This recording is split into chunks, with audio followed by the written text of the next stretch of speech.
Hello, and thank you for tuning in. You are tuned in to The Encourager, and my name is Nehru.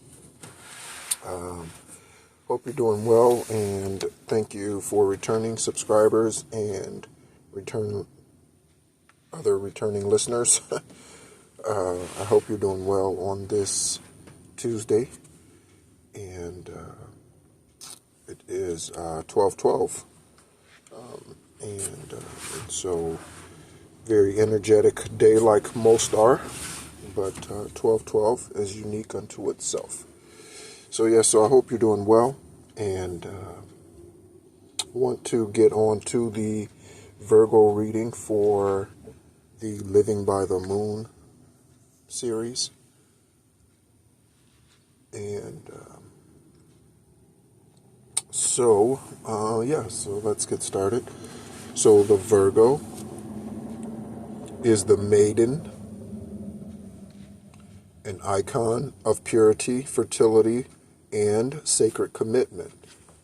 The element is earth sign. Virgo, you are another earth sign, characterized by grounded energy of creativity, resilience, and practicality. Your planetary ruler is Mercury, which represents the mind, communication, and language. So you are probably focused on communication, and so the order of things probably matters to you a great deal, Virgo. Your modality, you are a mutable sign, what's called a mutable sign, which prizes flexibility, adaptability, and movement. Okay, so your essential needs: striving for cleanliness. Okay, and I know Virgos. I've mentioned, I think, in some other readings. I am enjoying some tea. By the way, it is the one that I've mentioned before. It's orange, ginger, turmeric, and so if you hear me pause, hopefully you don't hear me. Hopefully I don't slurp, I guess. But so if you hear a pause, that's probably drinking tea at the moment. So your cleanliness. So I know that being very detail oriented is a strong characteristic of the Virgo, or trait that the Virgo carries. They do things. They're meticulous about the order of things. And again, this is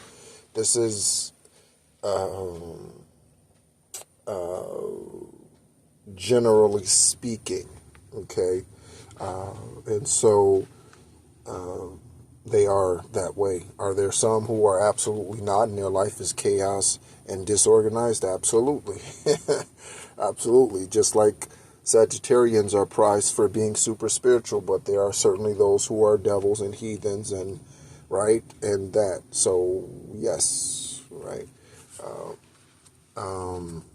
So these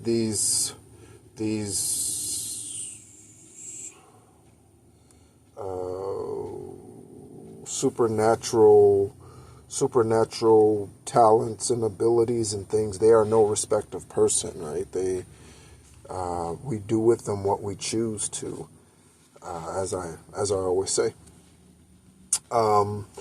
So your cleanliness, okay, and not just cleanliness, Virgo moon, but again, it's about the detail. A need for to be pristine can also show up in other areas of your life, not just work, such as your hygiene routine, which obviously wouldn't be a plus.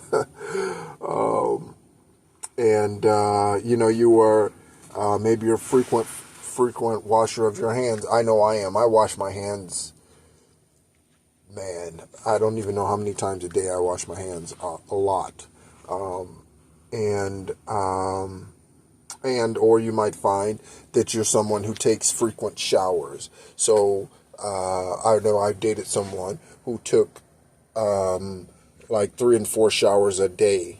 Like they would literally take that many showers, especially if it was a day when they're home all day, they didn't go to work or anything. They would take multiple showers in a day. And so I don't know if they have Virgo highly aspected in their birth chart or their natal chart or not. So being organized. So here's another essential need for you, Virgo moon. It's not just cleanliness, as I mentioned before, that the Virgo moons extol, as you also need to be organized and well organized. So Virgos, you are exceptional individuals with your logistic skills, probably, right? So it doesn't matter if you are a business owner, you probably keep impeccable records.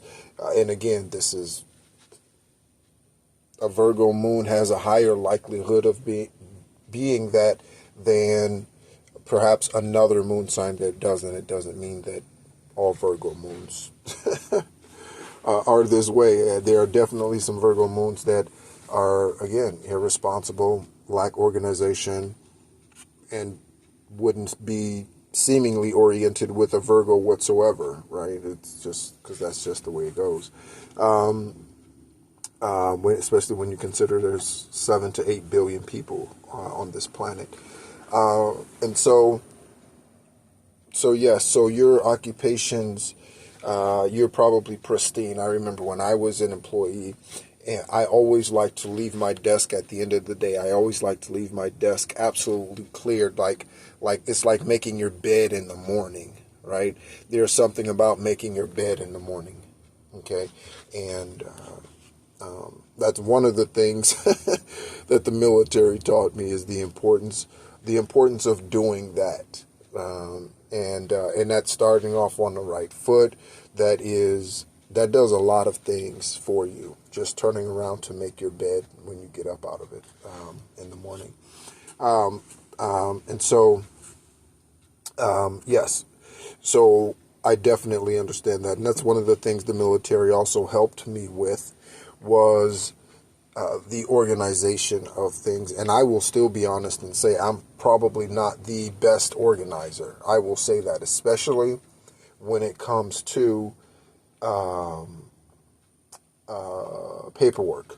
And so despite having an accounting and tax practice for so many years,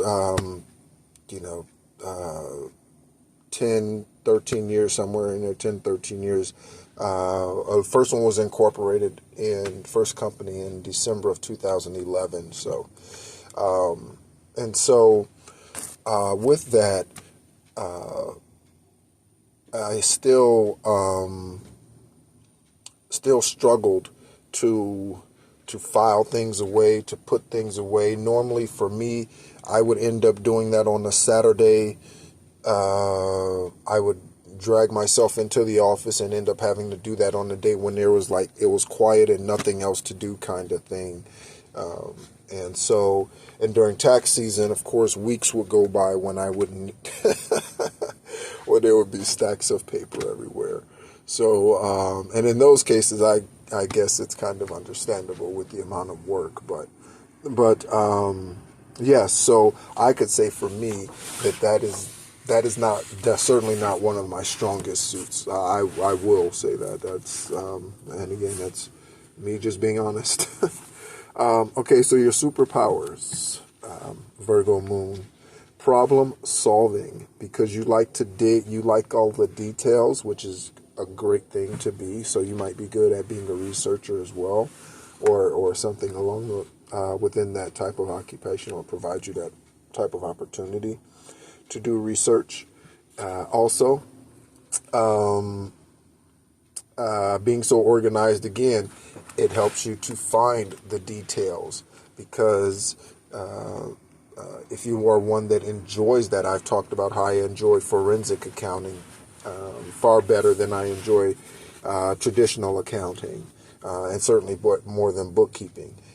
And so because I like that research and that digging to find the answer. That's why I watched the solved cold cases and things of that nature, because I enjoy that problem solve. It feeds that hunger, that part of me that's hungry for that, right?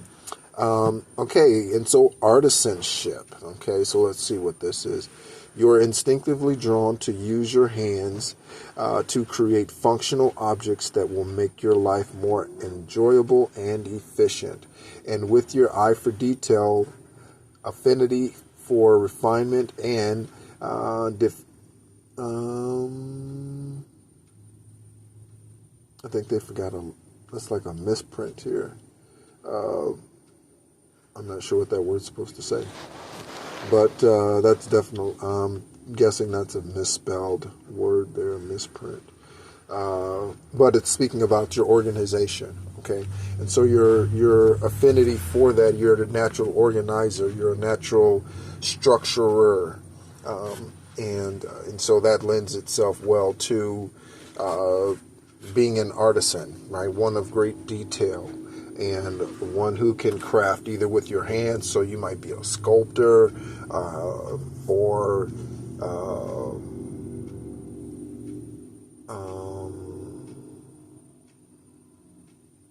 let's see, one potter, one that works with clay. Someone, maybe a seamstress. I'm thinking of someone. You could certainly be a carpenter. Maybe I know people. We celebrate his birth date in December, but the truth of the matter is, Yeshua had to be born in the fall or in the cooler, not cold part of the year, because he was born in a manger, which is essentially a tent out in the middle of nowhere. And so in order for that to happen, it would have had to have been a warm enough climate in order for him to be birthed into the environment like that, right? So, yeah, he was probably more like September, not December. Because December at that time of the year in Bethlehem is just, look it up, Google it, and see what the temperature is that time of the year. But yeah, so truth is, it was probably around September. And so that just goes to show you what the marketing of Christmas is and how bad it is.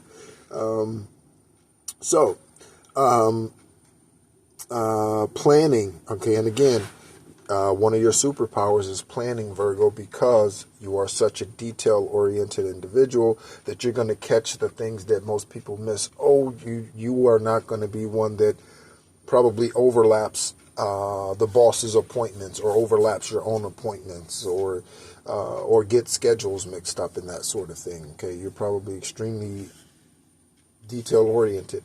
And with that, I will say that, and we haven't come across it, or at least I haven't seen it, one of those things is probably going to be the pace.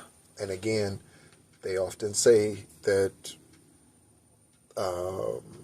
slow and steady runs the race, but that's not Usain Bolt, that's not Carl Lewis, okay?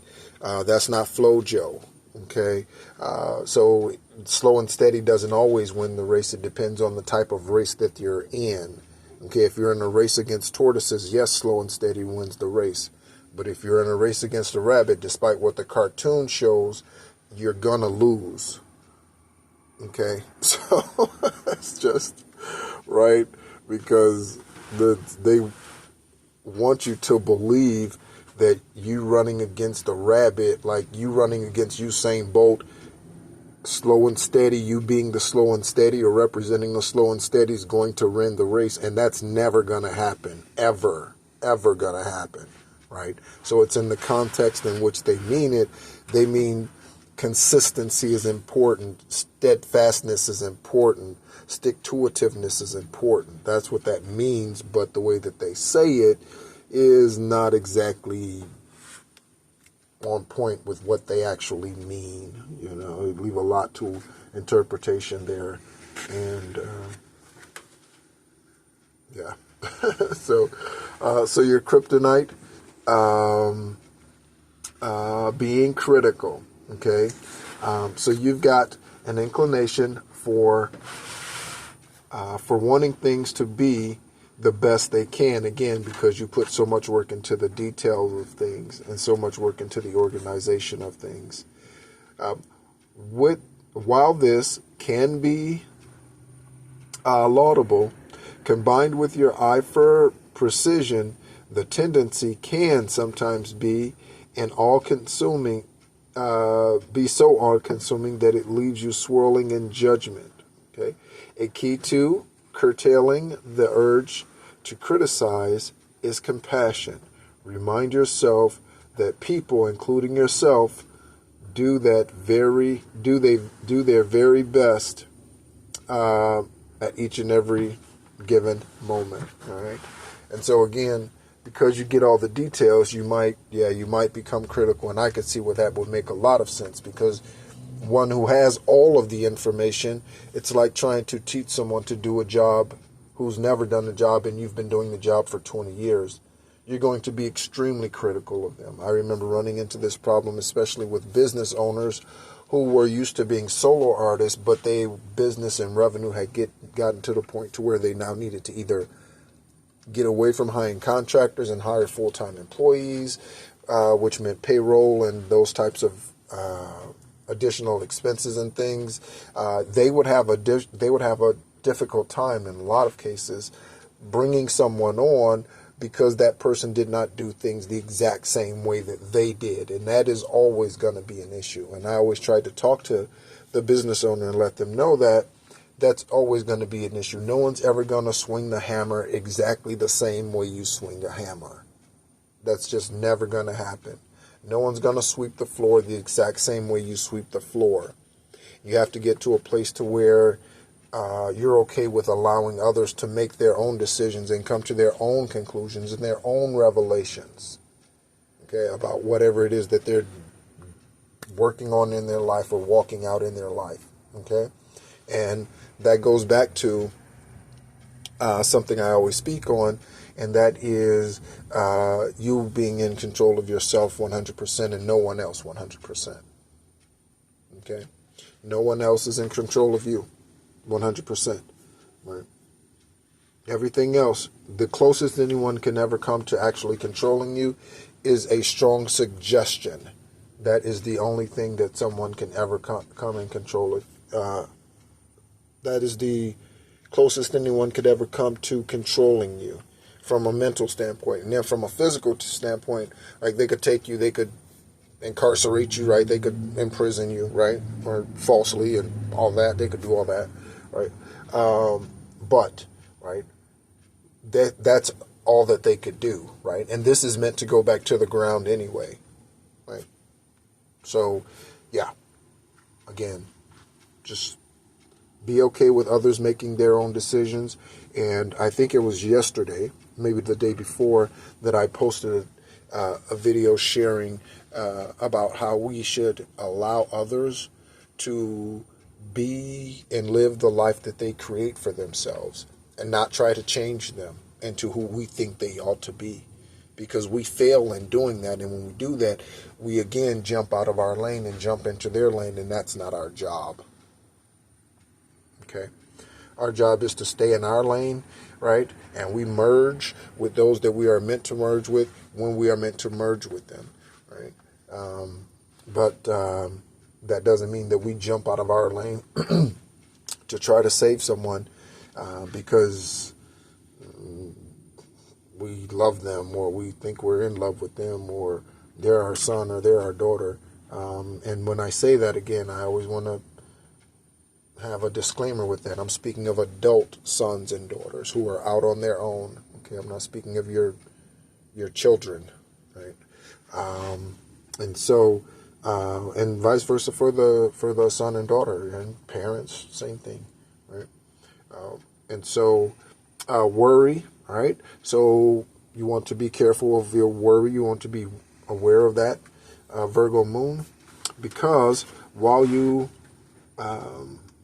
attend to numerous details to ensure that things go right, you have an unmatched ability to imagine all the ways that they can also go wrong, when your apprehension is elevated, it can get the very best of you.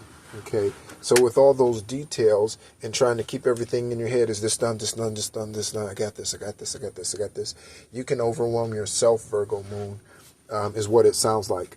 And we can all do that. We can all overwhelm ourselves. Again, regretting the past creates depression, and worrying about the future creates anxiety. Okay? And so a lack of spontaneity.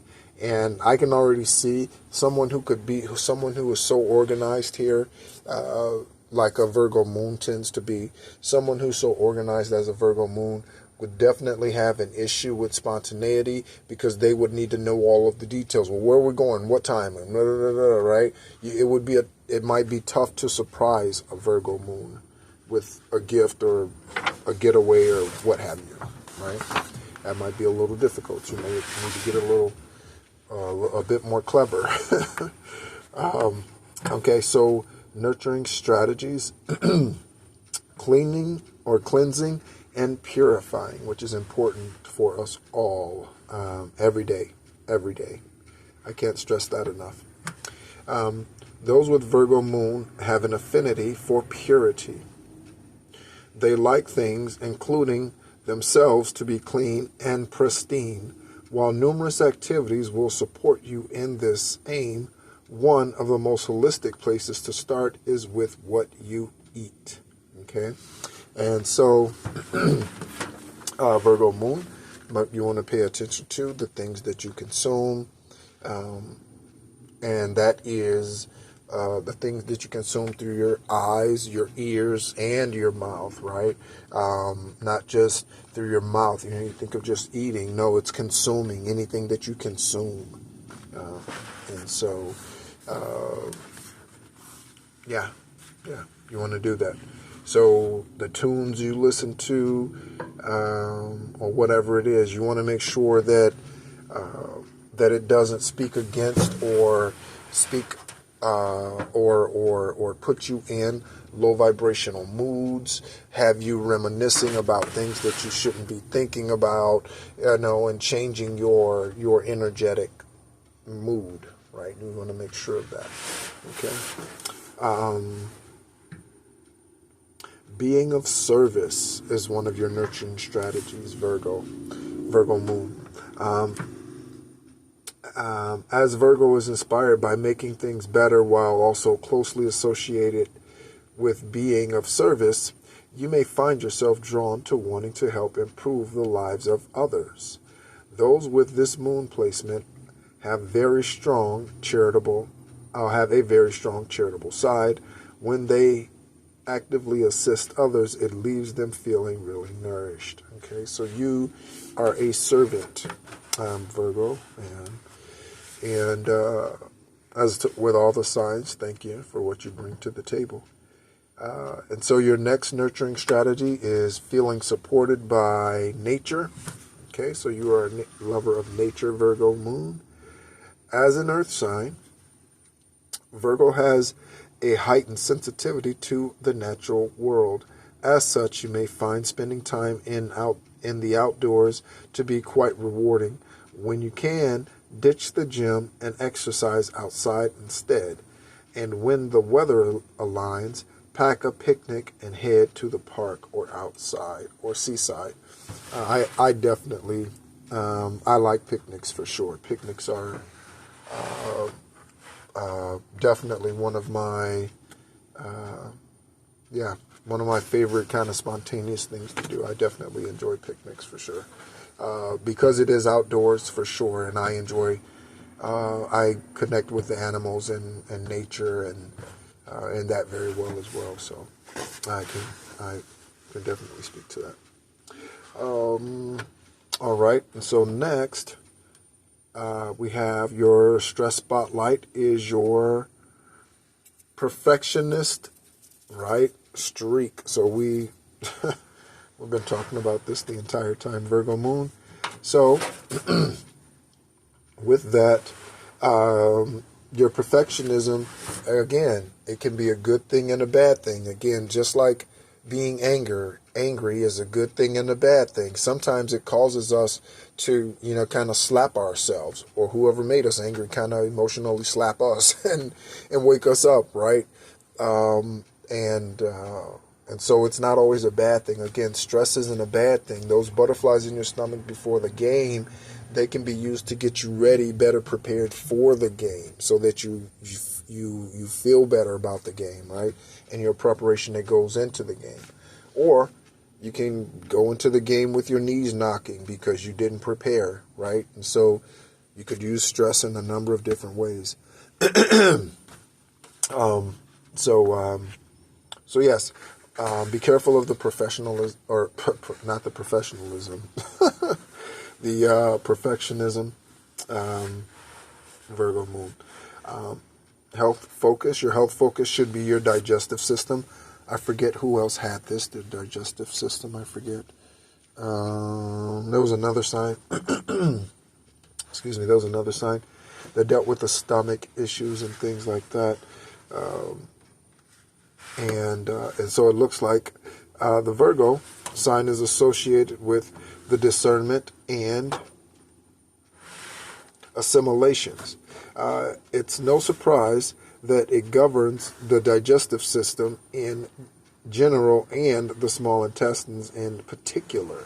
Okay, and so for you, Virgo moon, that is, if your nerves are bad, you probably experience stomach issues. If you're nervous, for instance, right? If you're nervous, if you feel like things are in disarray or out of order, because you have such a strong orderly nature about you, and having things A, B, C, D, 1, 2, 3, as such, then that might create anxiety and worry in you, and that might be reflected, or one of those symptoms might be the stomach issues. Okay, and so we get to the sun, moon, and looking at the Virgo in moon for all 12 zodiac signs. Okay. And so for Aries, Virgo, you're instinctive and methodical. You can sometimes feel frustrated when your Virgo moon needs Virgo moon's need for precision dampens your Aries need to quickly move on to the next activity. Because remember, we were at Aries, and Aries tends to leave activities undone or projects undone because they get bored quickly, I guess.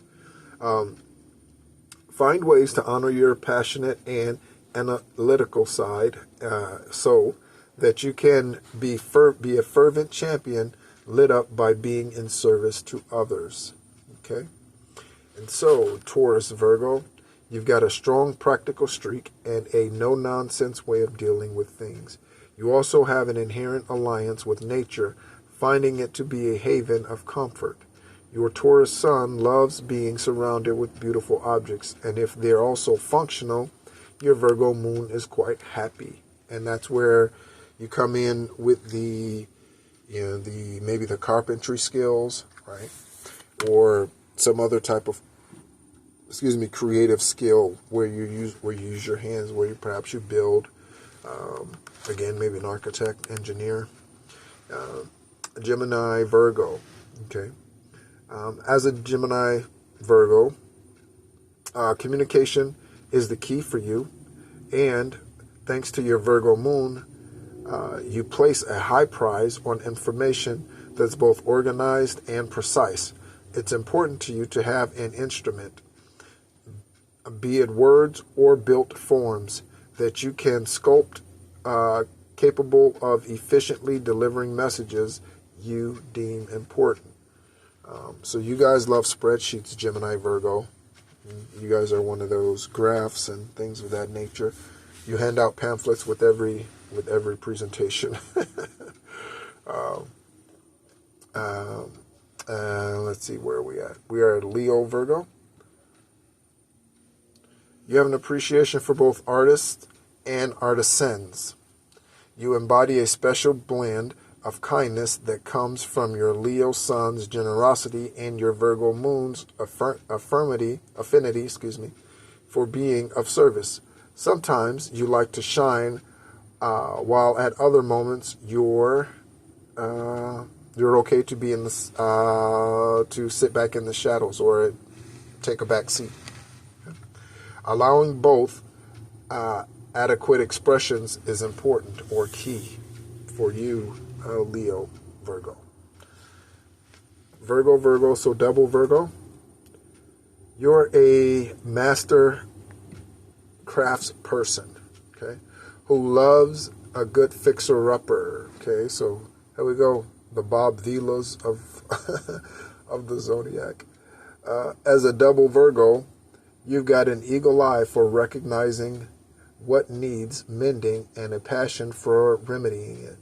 Serious about your health, you're exceptionally connected to systems and routines that can embrace it. And that's the organizing part of you, all right? Being exceptionally connected to the systems. That helps you keep organized, Virgo. So Libra, Virgo. To you, beauty needs not only have aesthetic properties, but functional ones as well. Between your social fluent Libra sun and your mythological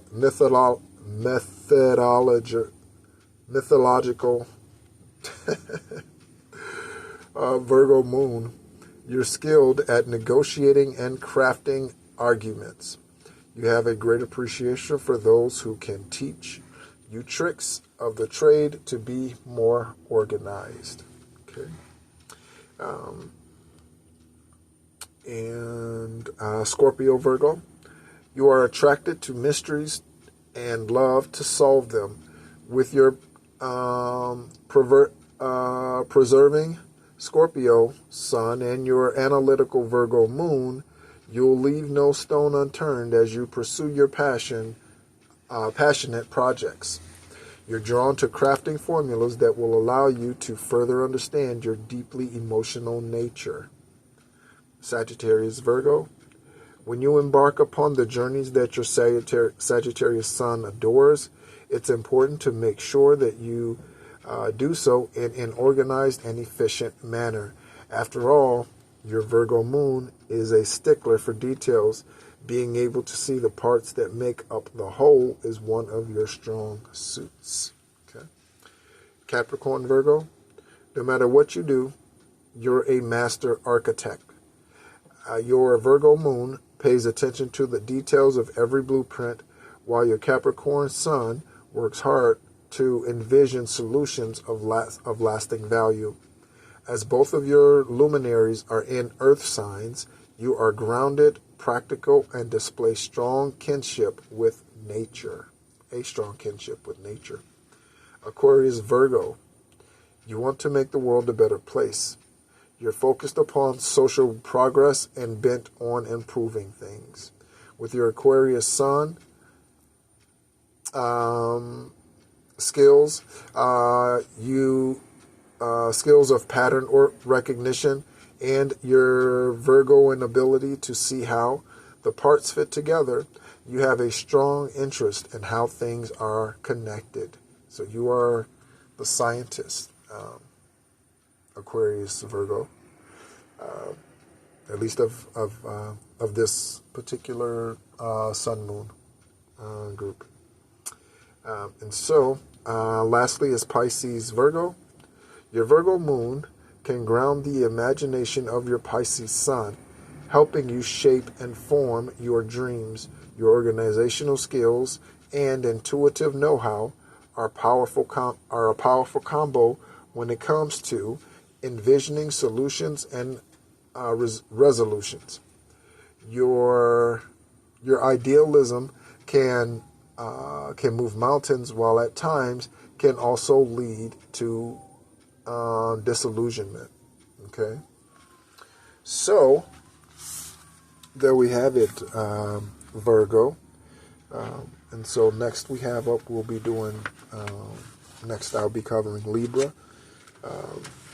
And so thank you so much again for tuning in. You've been tuned into the series Living, not Listening by the Moon, Living by the Moon. I'm getting the reference, or the reference I'm using is Living by the Moon, A Complete Guide by Stephanie Gailing. Again, her last name is Gailing. And I am covering the 12 zodiac signs and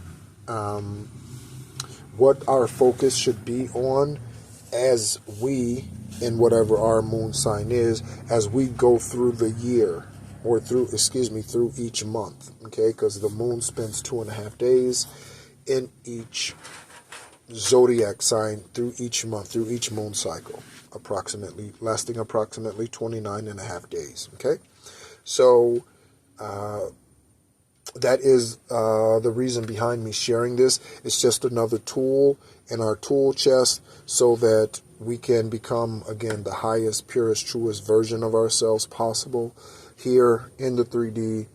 And we do that, again, through a number of ways. And we start with first knowing and loving who we are first, because then we can attract what we desire and who we desire. We cannot do one without the other. Okay? And so thank you so much again for tuning in.